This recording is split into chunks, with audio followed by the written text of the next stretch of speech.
Welcome to another episode of InProgress. I'm here with two very good friends of mine, Gabby and Trevor Puckeridge. Why don't you just tell these nice folks at home one little sentence about yourselves? All right. Well, I'm Gabby. I am a primary school teacher. It's a lovely life I live. And I love to read books. I like to sleep. And I also like to eat lots of fudge brownies from Costco. Come on. It was a bad Sunday for us on Sunday. Okay. We you had got the a Costco lot membership. we've got a lot of brownies missing. Okay. I've I eaten don't a know lot where of they went, brownies. but they were there before. I don't know where they've gone.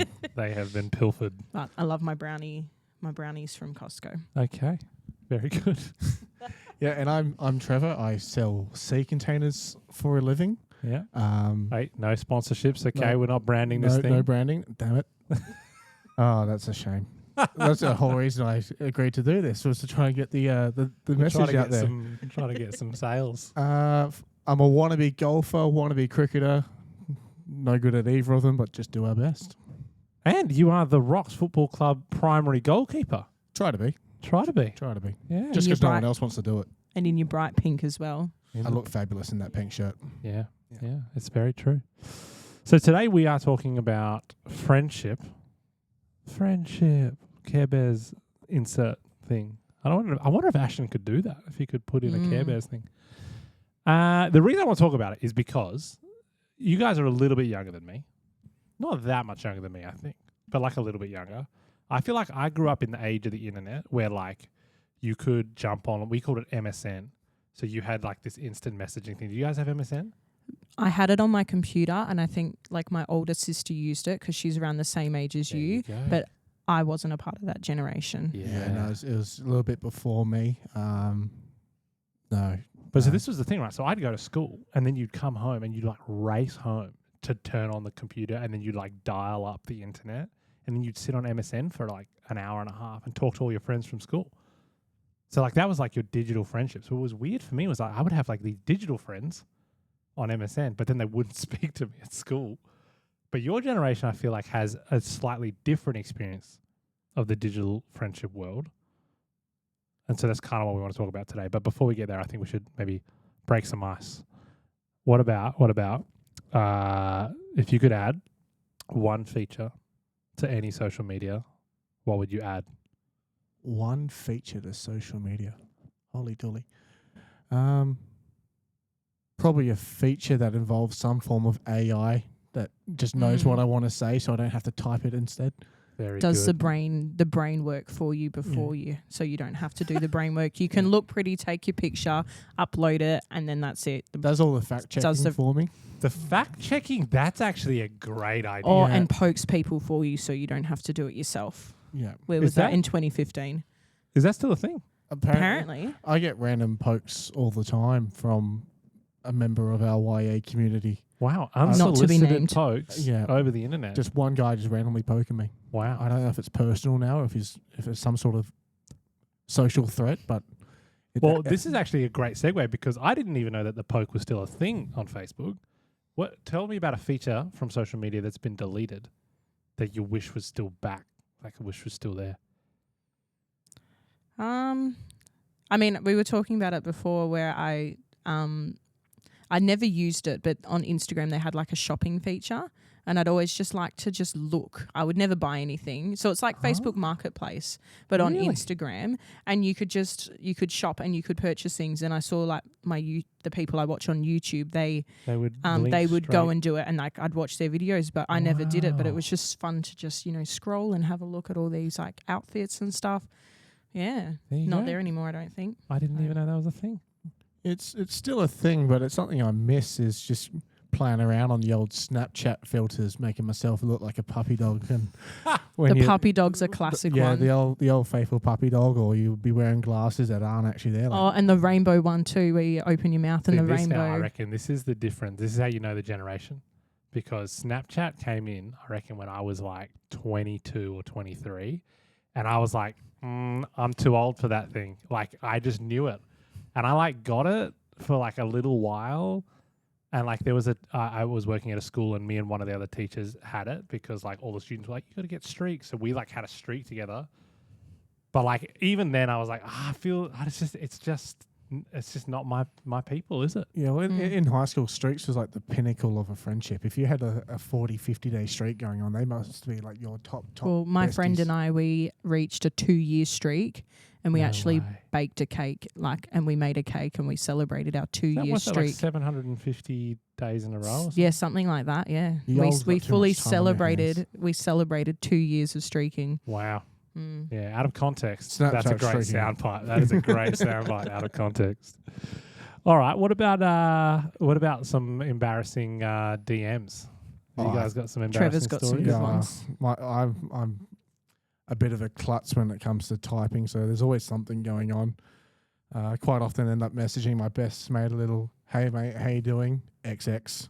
Oh, damn it! Instead of sending it to me, Yeah. he'd send it to his best mate. Yeah, just out of habit of replying to, say, Gabby with a little XX at the end of it. Wow. Yeah, it always ends up going to either your best mate or your dad, or in a group chat is probably the The worst. the group chat's Yeah. gotta be the worst. It ruins your reputation, doesn't it? Yeah, it hurts for a while and it makes you reevaluate your life decisions, but you get over it eventually. I think it's even funnier given the fact that what are you like 6'3"? Yeah. You're 6'3", giant of a man. Like, hey, how you doing, boys? Kiss, kiss. Yeah, it's rough. Well, I don't remember any. Like, Yeah. nothing really comes to mind. So yeah, it's more Trevor that has the embarrassing stories than me. yeah, well, I'm a lot more silly. Yeah. Yeah, less Yeah. focused. Less focused. Yeah. Yeah. Plus, it's not inappropriate for you to send your girlfriend's little XX, is it? That's like a little kiss to your girls. I don't know. But Girls to seem the do it. boys, it's a bit weird. Yeah. I'm not going to lie. Yeah, you'd cop it for sure. Yeah. Yeah, I feel like the DM slide is not a thing really. You because in my day you couldn't message someone unless you had like them as a Facebook friend. Mm. But then you couldn't so it was like I don't know, I just never really had anything like that. No, I can't think of anything else Yeah. off the top of my head. What about some positive stuff from social media? You guys had any like life, I don't know, like some lifelong friends or something happen on social media and be like, oh, that's actually really positive, changed my life. Well, I like seeing I'm a nostalgic person, so like I love seeing all the memories come up, and I'll see like 13 years ago I wrote like this really Wow. stupid Facebook So you've still got the post. same account. Yeah. Wow, Yeah. that is actually really cool. Yeah, so I love seeing like on Facebook, like 13 years ago, I wrote "Who's up, lol," and like have like this really, and you didn't even have emojis back then. Like you had to do your colon and then a P to do like the sticking out of the tongue. So you didn't even have emojis, and it's like it's super. Oh, there's my embarrassing moment. It's like super embarrassing finding all these like random things that I would say, and but yeah, like I love seeing all the. Like the other day I saw a post when I went to New Zealand, and it was just like, oh, wish I was back there right now instead of like living life as a teacher. But because New Zealand is just like top dog. stunning. But yeah, just love seeing all those memories. Yeah. The memories are a 2-week streak though, because they're good, and you're like, oh, that was a great day, and then you're like, why did I post 3 pictures in a row of me not wearing a shirt back when I was young and skinny? So the self-shame the from self, the, yeah, yeah. Yeah. It is funny how my Facebook account's changed a couple of times. I don't even know why.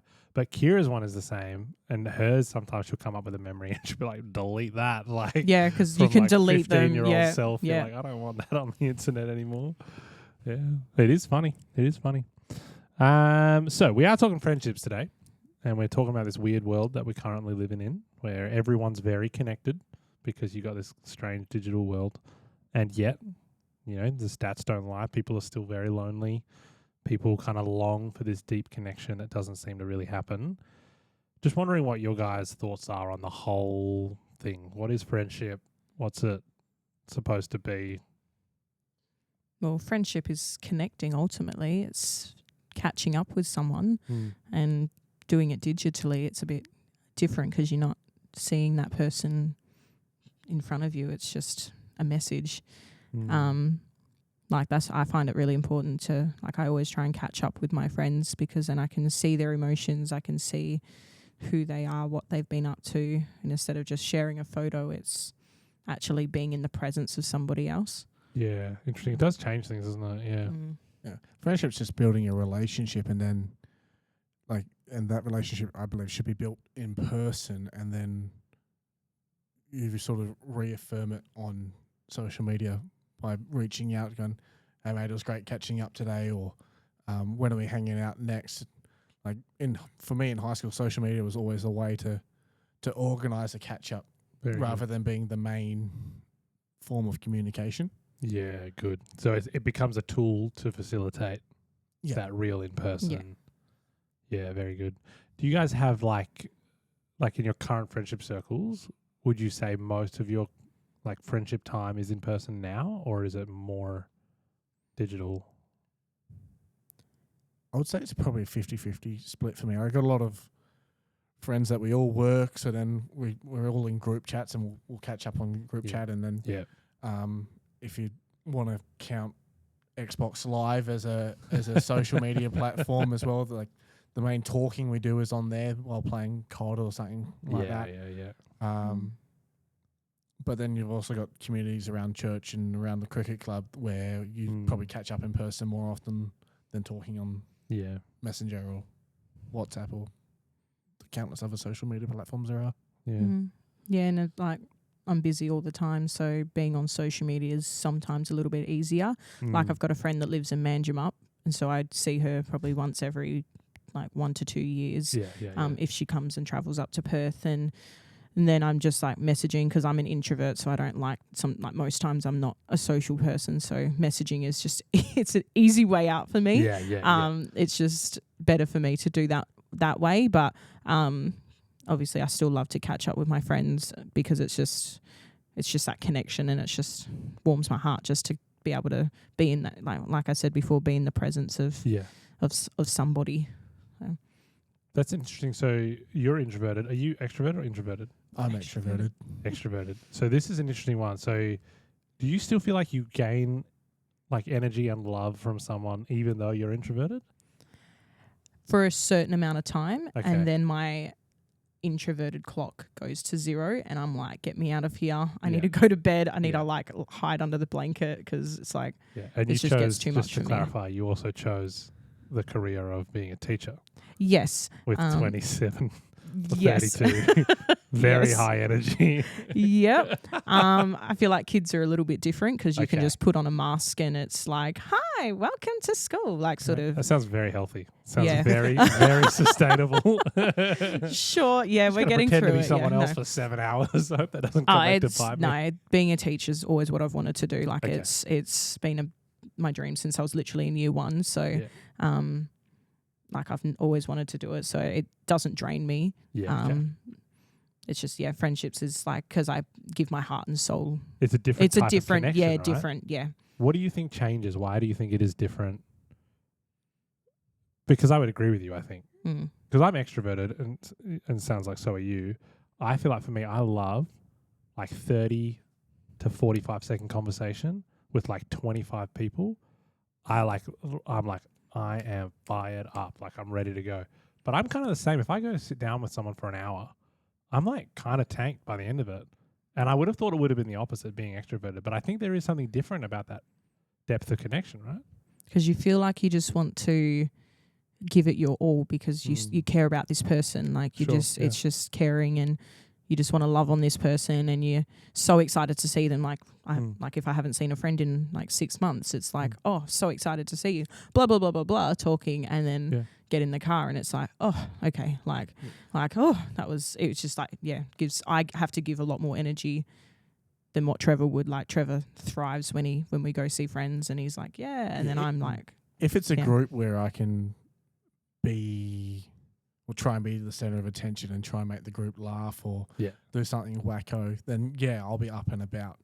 But if it's like a one-on-one conversation and I've got to give you my full attention and focus and listen to what you're saying and respond, or I can't just zone out, that I find, for lack of a better word, exhausting. I struggle concentrating in those sorts of conversations. But in a group setting, it's so much easier and you can bounce off the different people around you. Yeah, I agree. If I had the choice, I would do group catch-ups every time because it's I don't know. Maybe it's just less intense, I guess, Yeah. because it's like that one-on-one is You have Weird. to actually hold a yeah, conversation. and you want to Yeah. love them. It's not like a duty, like you're there because Yeah. you like the person, but it is a different thing, isn't it? Do you think it's something that you get better at, or do you feel like maybe it's just that is it just always going to be the case? I think it's more of an awareness of the situation and reading the room. Mm. You learn that better over time. Mm. Like sometimes you might enter a place and you're too over the top and like, whoa, read the room, man, calm down. Like this isn't what we're going for right now. So just those sorts of situations and that situational awareness you do pick up over time. Yeah, definitely. Do you feel like you've always had that skill set, even when you were younger? Like you've known him for a long time, right? So you would. Yeah. How old were you guys when you met? I was 19. He was 18. Yeah. And how did you guys meet? At a local pub. Let's At an go. establishment. Yeah, let's go a this local is the pub. Swinging Pig. Yeah. Right, Oh, yeah, there we The go. old Yeah. Rock and Ham. Come Yeah. on, Pig. that is an establishment indeed. Which I believe is where the church initially was set Yeah. up as well. It is the Bef- Rocks Beldivis, which then would have been not the Beldivis Church. It was a It would different have been name. Coastal Coastal Christian Coastal Centre at that Christian point. Centre. At They that did. point. They met in the back room of the Swinging Pig. Yeah. Mm. Or the Leisure Inn or whatever it was called back then. Yeah. Wow. Probably before I was born. Yeah, probably. Yeah. So this is an interesting question, Trev. If you're willing to share, do you feel like your approach to friendship or relationship has changed since you have become a Christian? I wouldn't think so. I've just always been a person like I am who I am. People and person. Yeah. And I've always been a people pleaser and a people person. And like if someone wants to talk to me about the God stuff and the Christian stuff, then cool, willing to do that. Or if they don't mention it, I'm not going to try and force it into a conversation. Yeah, I've not lost any friends over it or anything like that. No one's gone. We hate that guy. Yeah.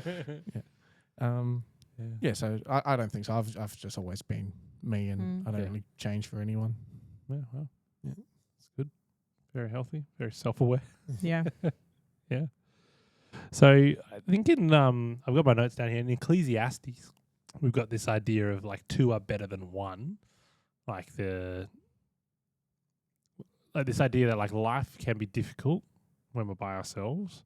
It's always better to have friendship.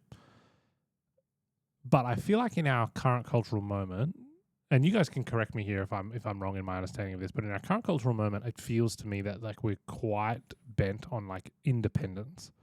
Like you go and strike out from your own family and you go and kind of build your own life, or you kind of like got to be the almost we were talking about this at on Monday night, but like you kind of got the right to be the goat of your generation, right?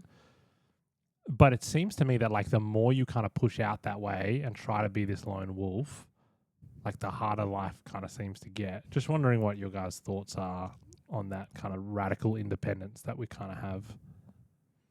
Well, I've probably experienced that many a times in my life because I feel like I've always been quite independent myself. And then sort of getting into the teaching career, it was like I had a team that just wasn't quite as collaborative as what I thought. So I was like, well, I have to do this all myself now. And then I'm just sort of going down that path where I'm literally just doing things myself, and then it's just all this pressure, like it feels like pressure is just like sort of coming on your shoulders, and then it just gets too much, and it's just like it can get quite overwhelming when you're doing things by yourself. So it's like it's really like this year and late last year, it was like I just leaned into my friends because I need like you just need that physical support to get you through life, really. Yeah. And from my perspective, as a bloke, you nearly don't want to ask for support or help or anything like that. It's always like, oh, I'm a man, I can do this, I can sort it out. Like and just sort of do it by yourself. But you do come to learn that that's not the case, and you do eventually need to reach out to someone. That's why I think Gabby and I are so good. Our personalities are quite opposite, and our skill sets are quite opposite as well. So when you talk about two being better than one, it's like sort of nearly the perfect example. Like Gabby can do things that I definitely can't, and then vice versa. So that's a good little balance. Going back to that though, I find this very fascinating because we are in a world right now where like mental health really is at the forefront. We seem to have conversations about it all the time, but it's interesting to me that it is still difficult to talk about, right? Like the idea that like to just call up a friend and be like, "Hey man, I'm actually really struggling. I'm feeling overwhelmed. I'm feeling stressed. I'm feeling anxious." That to me is quite scary. I wouldn't do that. I don't think. Not Definitely not, no. naturally. Do you know what I mean? Yeah. Would it be the same for you guys? For me, yeah, I don't. He doesn't I talk don't about talk about- feelings. Feelings don't make people laugh. This has been Trevor's This is a coping funny guy. mechanism. You're literally, Yeah. I won't deal with my trauma. Let's just laugh about it. Yeah, like I'll make fun of myself and other people, and in the goals of trying to make people laugh. But then really, there's like, if there is underlying things that you're struggling with, normally you end up laughing about those things, and it's probably not the healthiest of coping mechanisms, but it works. So far. Yeah. Yeah. I mean, like I've always been an open book. cool. So like I'm not afraid to talk about my feelings because I've had Total opposites, like I said. like I've had things come up, and so like I have to talk about my feelings. Otherwise, if I bottle it up, it just literally explodes. But then at the same time, if I'm in a really stressful situation, like I won't tell anybody that something's wrong until it's sort of a little bit too late, and then I'm like having to pick up the pieces, sort of thing. Yeah. Do you think there's a world in which this radical independence kind of swings back to interdependence, like that thing of actually learning to depend on other people? Do you see that happening in Australia? Because we've got a weird culture, right? Because we're kind of like everyone stays in their lane. You do your thing, I'll do my thing. Do you see a world in which we kind of come back to depending on people? I think when it hits the fan or hits the ceiling, however you want to say it, naturally I think you tend to go, okay, this is beyond me now, and I'm going to need someone in my life that I can lean on for support in this. And more often than not, when you're, I don't know about most people our age, most people our age aren't married yet, but when you got like a wife and a pretty tight-knit group of friends, it becomes a lot easier to go, yeah, I need to get this out.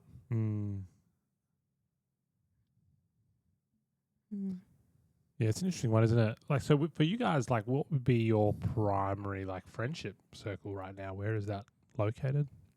Would it be communal, or would you guys have separate friendship circles? How does that work? It's probably mostly separate because Trevor's got a large group of friends, like at the cricket club, and obviously we overlap at church, so we both have our church friend group, and then I've just got a couple of work friends and like uni friends, and then my school friends. But like we all get along because we although we've got different personalities, we also have the same personality, and we get along. We just get along with each other's friends quite well. Yeah, well, it's not like either of yeah. you are terrible people. You know, it'd be a bit tough if one of you On was the surface, anyway. Fascinating. I think the next one I think is interesting is John 15:13, which is Jesus. He says, "Greater love has no one than this, to lay down one's life for one's friends." We use the word friend, I think, sometimes quite lightly. What to you would constitute the difference between a friend and an acquaintance? Like, what gets them over that line? I feel like acquaintance, you just use small talk. Like it's just, hey, how you going? How's the weather? Oh, good. You good? What are you doing on the weekend? Blah, blah, blah. And then like, that's it. Like it just sort of fizzles out, and that's the conversation. And then like friendship, it sort of goes deeper in like, how are your kids doing? How's your wife doing? How's your husband doing? Like, and sort of really just like checking in with someone. That's actually very fascinating. I don't know if you noticed what you did then, but you said basically activities is this level, and then you said for a friendship it's people. Did you know that you were doing that? Not at all. That's fascinating. That's fascinating to me. Yeah. I do think you're right, though. The term friend is overused. Like, we might go past someone and I'll be like, g'day, how you doing? And Gabby would be like, who's that? I'm like, oh, it's just a mate of mine, a mate from school. But then if I think But you at the haven't school spoken to year- that person in like 10 years. Like, or even yeah, when we were at yeah. school, it's just like we just walked past each other and all of a Yeah. sudden now he's my mate. Yeah. Yeah. It's like, I think I had science with him in year 8. Yeah, Yeah. he's a Yeah. real good mate. Good friend. Yeah. Yeah. It's funny, isn't it? And then what do you think then? So we have this weird definition of friends that kind of is anybody that you really know. Mm. What about this idea of like dying for somebody? Do you have people in your life right now that you would die for? I mean, I would die for Trevor, but that's a whole different ball game. It's a different thing. Yeah. Isn't it? I don't know if dying for them would be. I don't know if You I wouldn't would go that far. Yeah, like I would Okay. definitely go out of my way for people and make Mm. sure that they're okay. Because I had a friend like years ago came back from a camp, like a youth camp, and I was like dead tired, like I was ready to go to bed, about to go to sleep, and then she calls me up and she's like, "I need your help." And so I'm like super tired, but I drive all the way out to go see her, pick her up, get her home, like make sure she's in bed and fed and safe. Like I would do that sort of thing. Yeah. Don't know if that's like quite a sacrifice, but It's definitely up there. I'm like, it's something I would go It's out. I would something. make, because I'm like, we're both people pleasers. So I feel like I need to like put myself, like I need to make sure that that person's okay. Like it's just sort of something that I have to sort of do. Yeah. Yeah. Internal wiring. I think dying for someone is like the ultimate. Well, it is the ultimate sacrifice, but like a lot of people are like, oh yeah, I would die for that person, but in reality, there's no chance. Like, Oh yeah, It's a very big word to I've heard people throw say out all the there. time, oh mate, best bloke ever. I'd die for him. You're like, Yeah. but would you? Would you actually like run in front of that bus and like save Yeah. them? Yeah. Yeah. well, I'll die for that bloke. Really? What's his middle name? You don't. Yeah. You don't really know that guy. What's his middle name? You don't know this guy. How well but do you know him? yeah. And it's interesting, right? Because I feel like, and I know that everyone looks back with rose-tinted glasses. Oh, back in the day, but I feel like, I think like back in the day, maybe it's because of war. I don't know, but there did seem to be like a deeper connection between people of like that kind of thing of like, no, I actually would like. There's a bond here that's different. It's not just. We don't just know each other. We don't just do life together. It's like, no, if this person was in trouble, I would 100% sacrifice myself for them. Do you think that's been like any thoughts on even that? I just think back to Captain America where he's still a skinny little guy and he jumps on the grenade. Yeah. And everyone else is running away, and they've all been picking on him because he's so scrawny and little, but he's still willing to jump on the grenade and sacrifice himself, and that's why he gets selected for the program. And I feel like reputation today is so different to what the reputation of people were like 100 years ago, 50 years ago. Oh, interesting. Because like in today's society, it's like, oh, I need to look this good. I need to feel this good. Like it's just, I feel like we were a lot more selfless. Interesting. So like our world has almost turned inwards. So that radical act of courage of like, I'm going to sacrifice myself on the grenade has happened because we've turned inwards instead of seeing others. Yeah, right. So, and you would say that, is that affecting friendships then? So it's not just like social media makes me feel like I'm not good enough or whatever. It's actually also now affecting the way I interact with other people. Quite possibly. Yeah. Wow. Well, on social media, you only see the best of people's lives. So you might think, oh, I need to reach out to this person, make sure they're doing okay. Open up their social media and they're smiling in a selfie on a beach in Hawaii. You're like, oh no, they've got it sorted. They don't need me to check in on them. Yeah. Really, that's just a front for how they might. Yeah. Meanwhile, they were just fighting with their partner just before taking the photo. Yeah. And yeah. That's fascinating. And that's where that holding up the reputation, like, oh, I'm all good. Like it's just like. Yeah, it's keeping up it's appearances, sort of, right? Yeah. I think you were telling a story at YA about taking the young fellas out on a camping trip, and then how it was like chaos, and then you've taken this photo, everyone's smiling, and then straight back to chaos. Well, legitimately, I'm the worst for it. That's why I'm not on Instagram anymore, because of exactly that. I'm like, I'm putting up such a false view of what my life really is like. Because exactly that. We were all three of us were mad. I don't know why we were in such a bad mood. I can't even remember. I think something about noodles. That's all I remember. Yeah. And then they're hanging out in the hammock. I'm like, best photo ever. Like, look at this. I'm the best dad. But then, like, get them out of the hammock and then they're fighting and I'm fighting with them. And it's like, this is not real. But, like, I'm making it out as though. And that's just like, that's, I think, a pretty surface level thing. That is the problem, though, when people look at that, they go, Alison must be doing great. Whereas, meanwhile, I'm actually in, like, emotional crisis. But I don't feel like I can talk to anyone about it because I'm like, I'm fine. I've got it all together. I'm independent. I'm a strong man. I don't need. Yeah. And then I think the reason I bring this all up is because I thought of the Captain America thing as well. But the other thing I thought of was like Lord of the Rings. Never seen it. Sorry. Never seen this film. Gabby's been to Hobbiton, but has never seen Lord of the Rings. You have been to Hobbiton. Yep. But you've not seen the films. Never. Have you read the books? Never. Sorry. Okay. Well. Sorry. Let's just say Gabby is not someone that I would be dying for anytime soon. We'll push her into the fires of Mordor. So what I find fascinating, okay, so J.R.R. Tolkien, author of Lord of the Rings, he's like at Oxford with C.S. Lewis, like they're pretty big dogs. But Tolkien writes this incredible story, Lord of the Rings.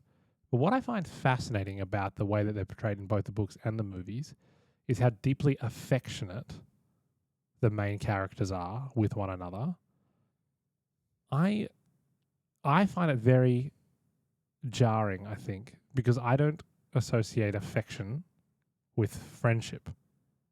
What are you guys' thoughts on this concept?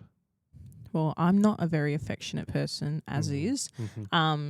Like, I won't even hug my best friend, but we've established that we don't hug each other. We've like made it. Established, or we've you made have it. established? No, we've both talked about it, and we send each other like reels and stuff. We're Yeah. like, this is us because we don't hug. But like, I don't really. Yeah, affection and friendship is not something that I sort of put together. And that's just me personally. Like, I'm not a hugger. I won't hug you unless you really need a hug. Then I'll give you a hug. But yeah, I'm one to just wave and say hello. Like, it's just I'll keep my distance. Yeah.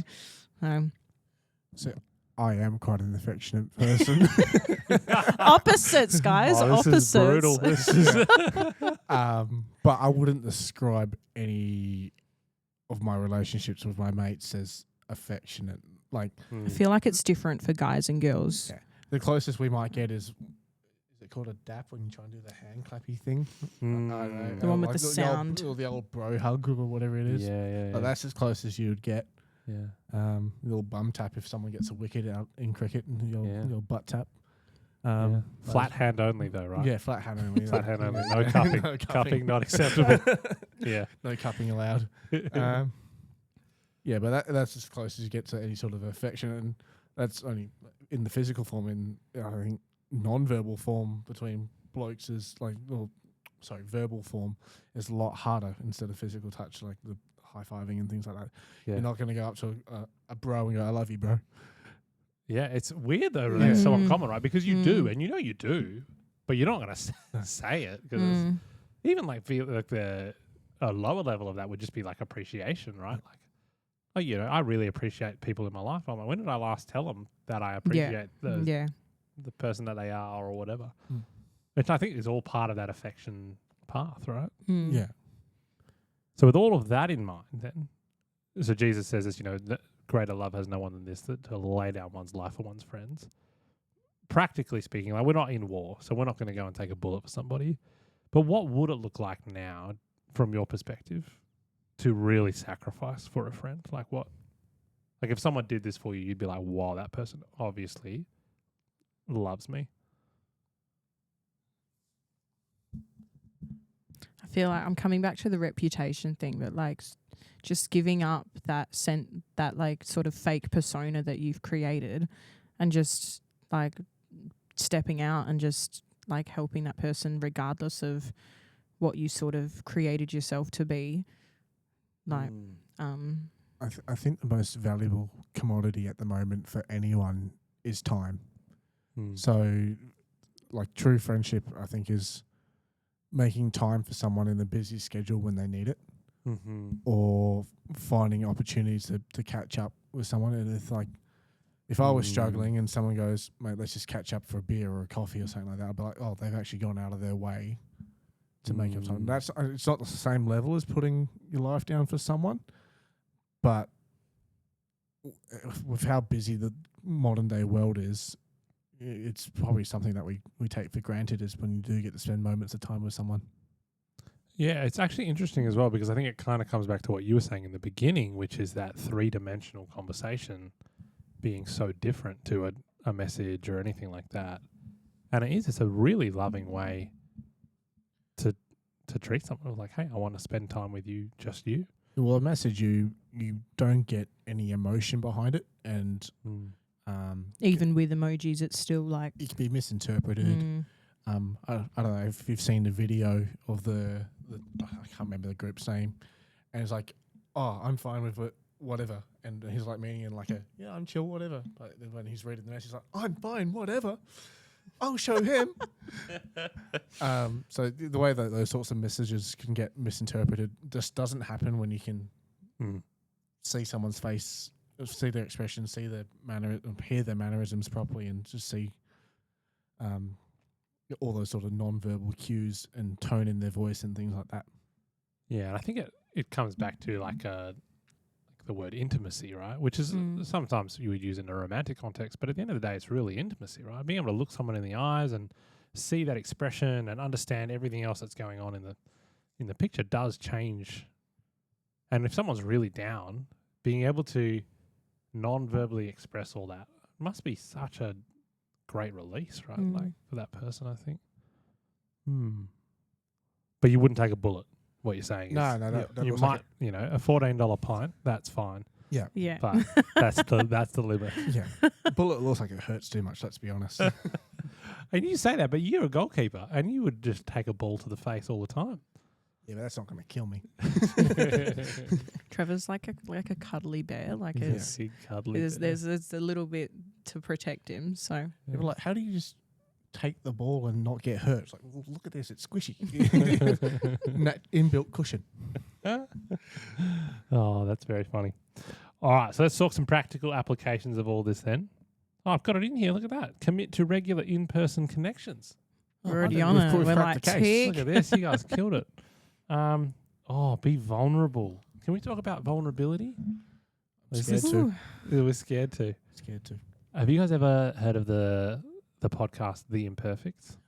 With Hugh Van, can't pronounce his surname. We've talked about this. Yeah, Resilience Project. Yes, you like this book too, eh? Yeah, Trevor I love that loves book. his audio Yeah. books. Yeah. Yeah. Have you read the second one?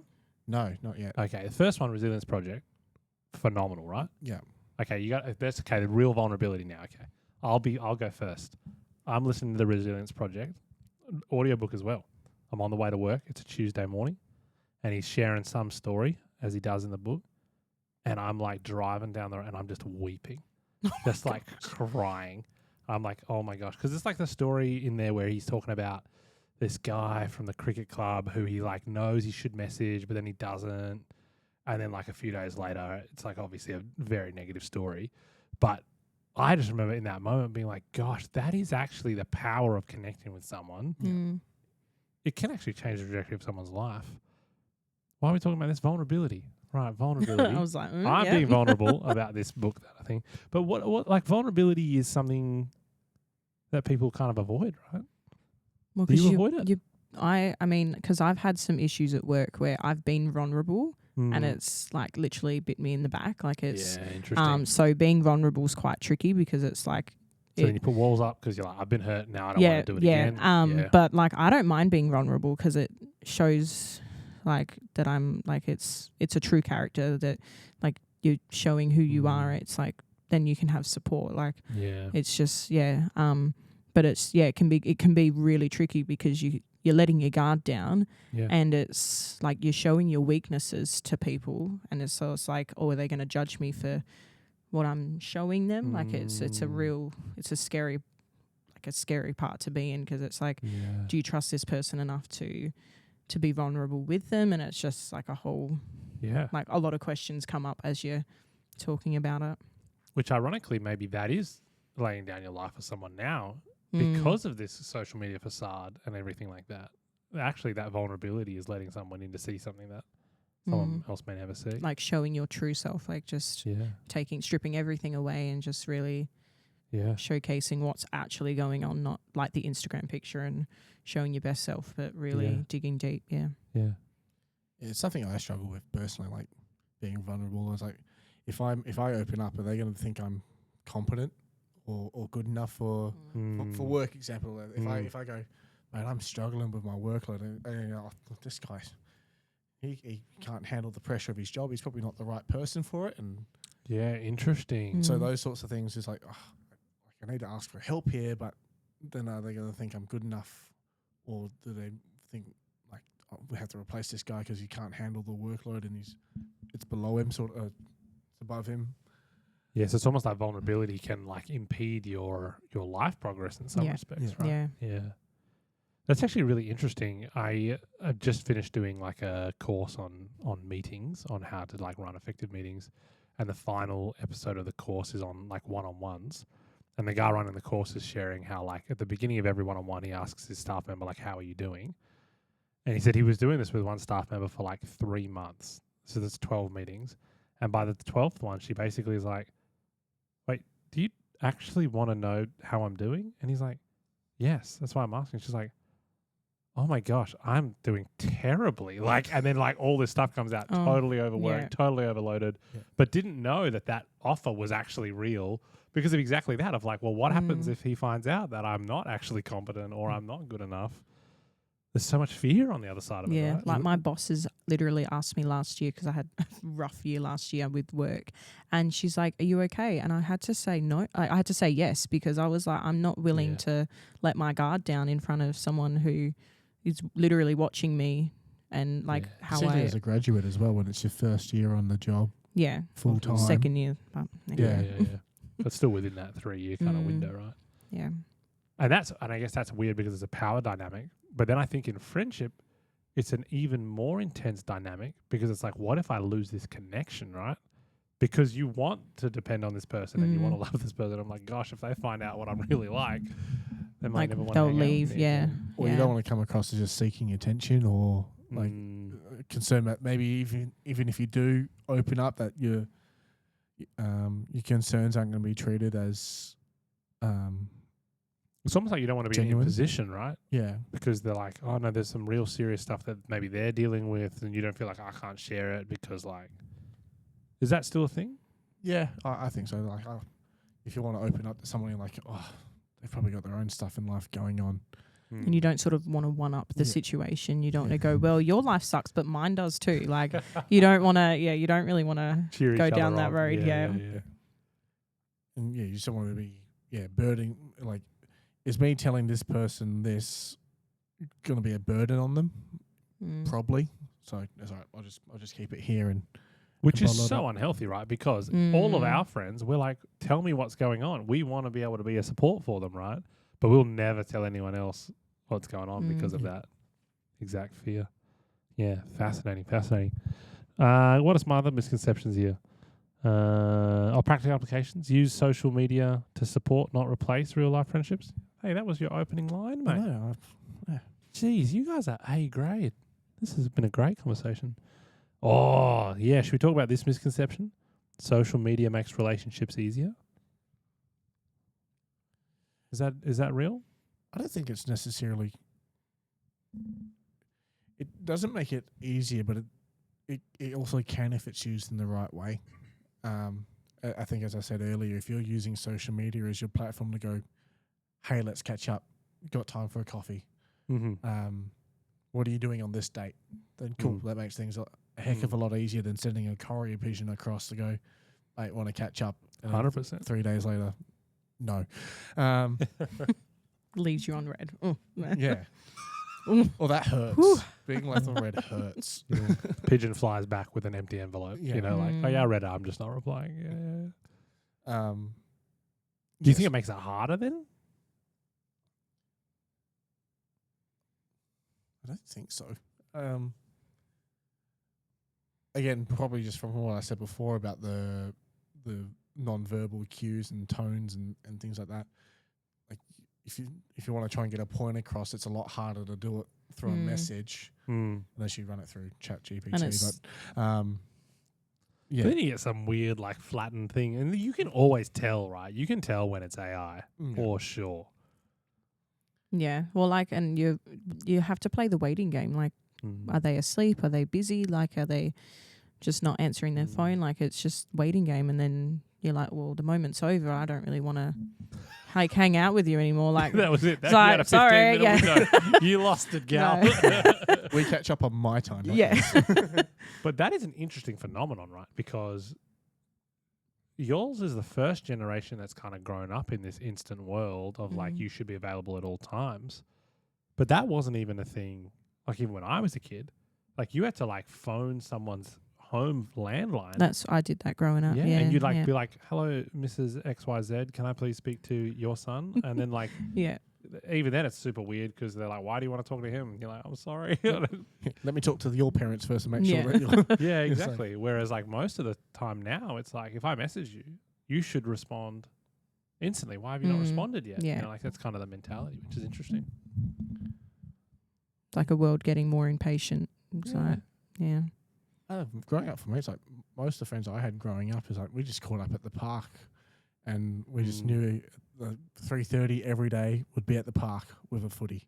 Yeah, There was no need to message or pre-plan it. Like you just every day. knew. We just knew. Interesting, isn't it? Yeah. Whereas nowadays, it's like you've got a message, you got a plan, you got to confirm, and then someone will bail half an hour before, right? Mm. Because we're so connected, we feel like the communication is easy, so it almost makes it easier to not be committed. It's easier to reject someone through a message than it is a face-to-face conversation. You're like, oh, I just don't want to. Yeah. But Yeah. yeah. You can hide behind social media. Oh, Right. big time, right? Yeah. So, are you guys phoners or are you texters? Nah, texters. Text. Yeah. You're not Trevor into is shocking on the phone. It's like, hey, how you going? Just nothing. Yeah, but What are you doing? Oh, I'm here. which is ironic, given So- you sell things on the phone for a living. when people, but even trying to get customers on the phone, they just don't answer. Yeah, it is true. People don't answer anymore. No. It is true. Mm. Yeah. So I don't know what the point of having a work phone is when people just don't answer.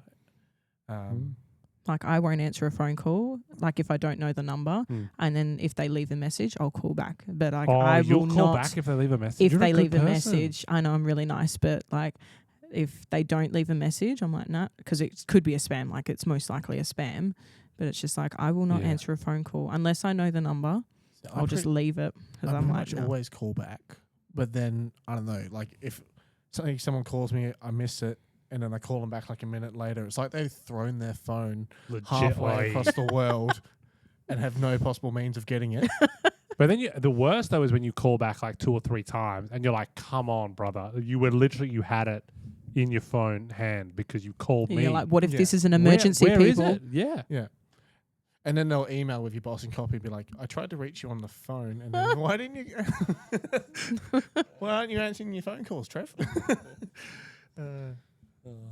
All right, to take it down a slightly more serious note, the social media thing obviously changes our interactions. We are still, though, the statistics say this, we are more lonely now than we've probably ever been. I think that can sometimes lead to this underlying belief of like, oh, loneliness means like I'm not worth community or I'm not worth loving. You guys got any thoughts on that kind of undertone or undercurrent? I just think a face-to-face conversation is far more valuable than a quick message. The time taken to have a face-to-face conversation feels like someone's made an effort. Where if someone's just messaged like, oh, they've taken 2 seconds of their time to go, like thinking of you, but it's like, are you really, or are you saying that? Yeah, like when you feel lonely, you don't. You get all these like negative emotions, like, oh, am I really worth it? Am I like, does anybody care about me? Does anybody love me? And so for someone just to message you, it's just like, oh, like, are they actually messaging? Like, you get in your head quite a bit, and you're like, are they messaging me? Do they actually care? And but like a face to face, you can actually see their emotions and just really go, oh, okay, you do, like, you're here for me. And it's such a throwaway line on a Facebook message or a text message, like, oh, just reach out if you need anything. Oh, Like, which basically says, don't reach out. Yeah. Yeah. it's like the equivalent of saying, I'll pray for you. It's like, Yeah. Yeah. like the old, oh, we'll pray for that. But are you really going to do it? I'm sure some people are genuine, but even then it's like, Yeah, but even then, why don't you just do it right then? yeah, call, pray. Yeah. Okay, great. I'll pray for you. Yeah. Praying for you right now. Or like if you're with them, Yeah. literally just stopping or whatever. Yeah, interesting. I obviously think it's completely not true. I think if you're lonely, and everyone goes through patches of feeling lonely. I think if you're lonely, you are no less valuable to the world or no less lovable. I think there's just something that's gone wrong in that community somewhere where that connection is lacking, that face-to-face, that time. And for me personally, like I feel like social media can be a trap sometimes as well, where you get stuck on the reels or you get stuck in the videos, and then you sort of compare yourself to these like facade friendships, like these, and you're like, oh, I just want to be like that, but I don't have anybody, and it's just like you start comparing yourself to what's on social media instead of sort of going, oh, but who do I have around me that I can connect with, sort of thing. Or why are you feeling lonely? Who are you making the effort to reach out to? I don't want to sound like I'm blaming the victim, but it's like, if you are feeling lonely, like, are you reaching out to anyone? I don't. Yeah. What are you doing to improve the circumstance you find yourself in? Yeah, and sometimes it is that, right? Because you don't know, everyone else might be feeling lonely as well, and everyone else is feeling scared to take that first step of like, man, I really want to catch up with someone, but I'm too scared to ask the question. Yeah, it could be everyone, couldn't it? Yeah. And yeah, at the same time, to kind of swing it back the other way, the social media thing, I think, obviously like reels and all that stuff gets stuck, but I think it's worse when you're feeling lonely and then you go on social media and then you see your friends. Yeah, that's rough. Yeah. That hurts, right? Yeah. Like that is FOMO to the nth degree. Yeah, like TFI. Yeah. Have you guys experienced that personally? Oh, not all the time, but I that would be a bit sad. Sorry, not all the time, but like I have quite a bit, like, because I'll like I used to always just, because I'm an introvert, I love to be at home, but then I'll see my friends go out and I'm like, oh, like why wasn't I out? Nice like, to be offered so I can decline you. like it just like you feel left out. Like you just feel like you're like, oh well, I've just like our friendship's just been shoved to the side. Like I guess that's other friendships more important. Like, and then the cycle of in your head just keeps going. Oh, it literally compounds the problem, right? Because you're like, gosh, I already felt lonely. Now I feel completely excluded, and Yeah. Plus, I did a test a couple of years ago, and it's like a personality trait test. And I'm naturally a jealous person if there's an event going on and I'm not involved in it, and I get really bad FOMO. I'm like, yeah, that's so me. So yeah, when you see your mates that have gone somewhere and you're like, oh, would have been nice for an invite. Yeah. It does compound, as you say. And it hurts because I think you're like wanting connection so badly, and then you haven't got it. But I've also been on the other side of it, where like a mate and I will go golfing, and then someone else will be like, "Oh, thanks for the invite. I see you guys went golfing and you didn't invite us." It's like, "Oh, it was literally just an off the cuff thing." And I'm like, yeah, maybe we should have thrown it out. But I reckon that's when it is also really difficult, right? Because you can't do everything with everyone all the time, and you are allowed to just have a one-on-one or a group of three or whatever. You don't have to have everyone all the time. And I think that's where it's also difficult because people have expectations that they don't actually communicate in the sense of like, oh, yeah, no, we should be doing everything together all the time. Like, why would you ever not do anything with me? And it's like, well, because I have actually got multiple groups of friends. And as much as I love you, I've got to spread my time amongst all these people. As you said, it's our most precious commodity, which is a difficult tension to manage, right? Because that's... I mean, it's super awkward. What if that person then like hates you forever, but all you did was like run into someone at the golf club? Yeah, exactly. Yeah. So then, to kind of capstone this whole conversation, what do you think the role of like a Christian community is in this kind of weird semi-digital age that we're in right now? I think it really illustrates the importance of being part of a small group. Interesting. Having a close, tight-knit group of people around you that you meet up with every week to get that face-to-face interaction, whether it's catching up for dinner or going through a Bible study, but just having a group of close friends that you can meet up with on a week-to-week basis, and then having a safe space to share if you are struggling with something like that in a non-judgmental environment. Yeah. Yep. And that's key, right? The non-judgmental is really important, right? Yeah. Any thoughts? I mean, I'm probably the same, where it's just like really important to meet face to face rather than just messaging on social media, because I just like, it's just face value. Like, we don't know what's going on underneath. Like, it's just, the importance of just meeting face to face is just like number one. Yeah. Any other thoughts you'd like to share? No, I think we've covered a fair amount, and It's been a great conversation. Yeah. thank you for having us on here. I've thoroughly enjoyed it. I meant to say at the beginning of this episode, the mugs finally arrived. I know, I The did mugs. like turn mine Yeah, about look at 3/4 of the way Yeah. through. In I was progress like, mugs. In progress, baby. Because Do we get like a thumbnail? that's nice. Yeah. Would you call this a mug shot? Oh my gosh. Oh, All right, and that's it. We're done. Right, Wrap we're it up. done. Thanks, Dave. Yeah. Bye.